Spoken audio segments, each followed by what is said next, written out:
Bendiciones. Mire, ya hicimos la introducción al libro de Hechos de los Apóstoles y la guía de esta semana nos conducirá ahí del capítulo 1 hasta el capítulo 6, que será nuestra porción inicial de lectura. En estos capítulos nosotros tenemos un tema en común, un punto en común, que es la expansión de la iglesia.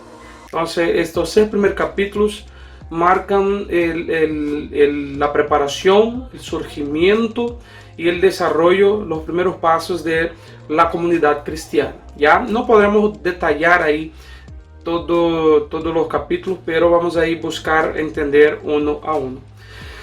En el capítulo 1, la apertura del libro de Hechos, y es importante que tú tengas eso en cuenta, es una continuación del Evangelio de Lucas. Literalmente, el Evangelio de Lucas se concluye con la promesa del Espíritu Santo. El libro de Hechos se inicia con la promesa del Espíritu Santo. La misma promesa, el que da en Jerusalén hasta recibir de lo alto el poder del Espíritu Santo a través del bautismo. Ese es un tema de preparación. En el capítulo 1 esta preparación es muy visible. Jesús está animando a los discípulos a que perseveren, busquen la promesa y esperen la promesa del Espíritu Santo que los haría testigos poderosos del Evangelio. Dentro de esta preparación ustedes van a ver que los discípulos tuvieron algunas preocupaciones. La primera preocupación de esperar la promesa, de obedecer. Entonces se fueron a Jerusalén y pasaron a orar ahí durante 10 días hasta la venida del Espíritu Santo. La segunda preocupación fue la recomposición del colegio apostólico, del cuadro de los 12 apóstoles. Y ahí surge la figura de Matías, una figura importante. Hago una corrección que es un error teológico que es muy común se ver por ahí. Decir que Matías fue una elección humana y no de Dios es un equívoco.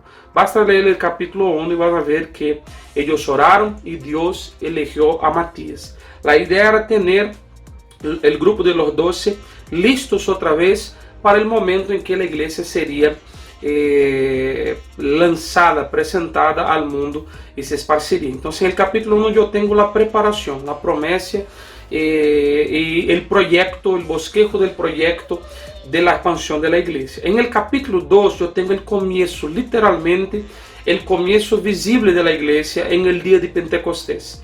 Sin ninguna duda, Pentecostés fue el gran fenómeno que marcó la historia de la iglesia. Sabemos que Pentecostés es una fiesta del Antiguo Testamento. Entretanto, Hechos capítulo 2 fue un momento tan marcante en la historia de la iglesia que el nombre Pentecostés pasó a tener ahí una otra connotación. Pasó a significar el día en que el Espíritu Santo descendió, fue derramado sobre aquellos 120 allá en el cenáculo y la iglesia se hizo visiblemente presentable a las naciones que estaban ahí.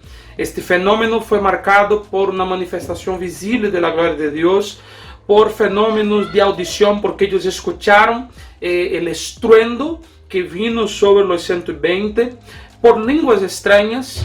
Ya, y ahí creo que en nuestros encuentros vamos a hablar un poco más sobre ese tema, pero por lenguas extrañas con propósito nítido de evangelización, por conversión de vidas, porque casi 3.000 personas se convirtieron, se entregaron a Jesús en el día de Pentecostés, y la iglesia que empezó ahí con un grupo de 120 hermanos orando, ahora en Hechos 2 ya tiene más de 3.000.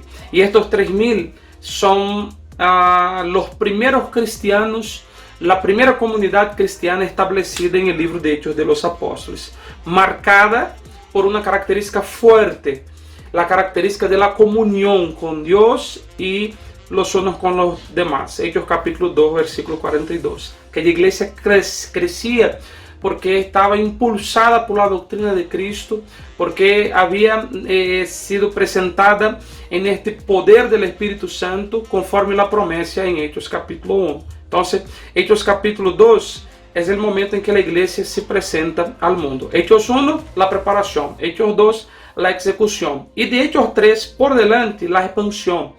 La expansión del milagro, de los milagros, del ministerio de los apóstoles. La prueba para la comunidad de Jerusalén en aquel entonces que la gracia que estaba sobre Jesús estaba sobre los discípulos de él. O sea, que la iglesia era la continuación del ministerio de Jesús. Y no solamente aquella iglesia en Jerusalén, sino que también todas las iglesias que nacerían a partir del día de Pentecostés. Hechos capítulo 3, el episodio del paralítico en el templo que fue sanado, que levanta ahí las cuestiones de persecución de los judíos. Y hay un punto que yo llamo la atención de ustedes.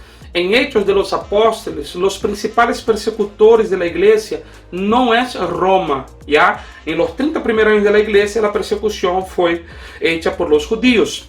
Y ella empieza ahí en Hechos capítulo 3, después de la cura, de la sanación, del paralítico. La Biblia va a decir que las autoridades van a atrapar ahí a Pedro y Juan. Y en el capítulo 4 van a inquirir, a preguntar, a llevarles ahí a una investigación para saber por qué, con qué autoridad ellos estaban haciendo aquellos milagros. Y ellos van ahí ensanchar el nombre de Jesús como siendo el nombre de autoridad por lo cual ellos estaban haciendo aquellos milagros. Pero la persecución se establece ahí. Y la iglesia sigue todavía creciendo bajo el poder del Espíritu Santo. Lo que pasó en Hechos capítulo 2, en Pentecostés, no queda solamente ahí. Hechos capítulo 4, versículo 31, la Biblia va a decir que ellos oraban y el ambiente temblaba. Y esto va a pasar, yo creo que recurrentemente en la historia de la iglesia.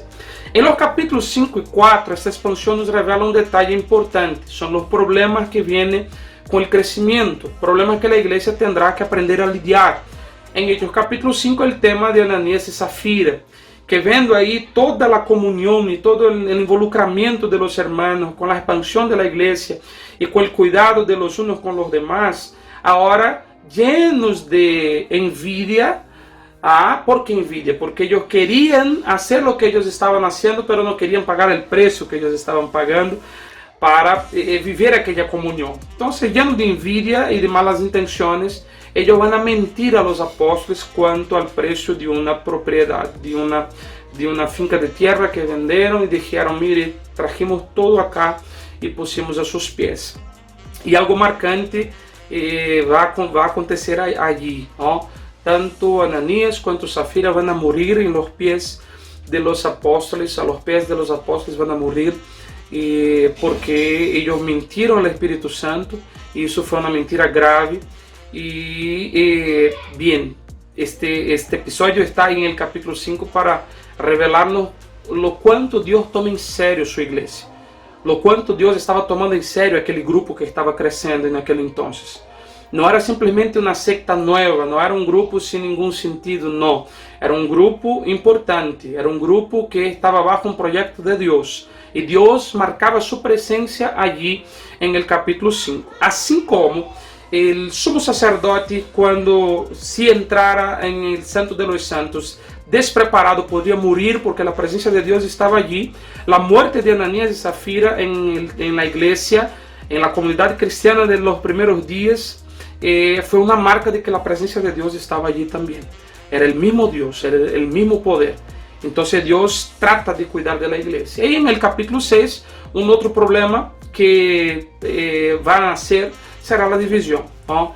Una división étnica, en verdad. Las viudas que no eran netamente judías, aquellas que venían de descendencia de judíos que estaban en el mundo griego, estaban siendo despreciadas en el momento de la asistencia social.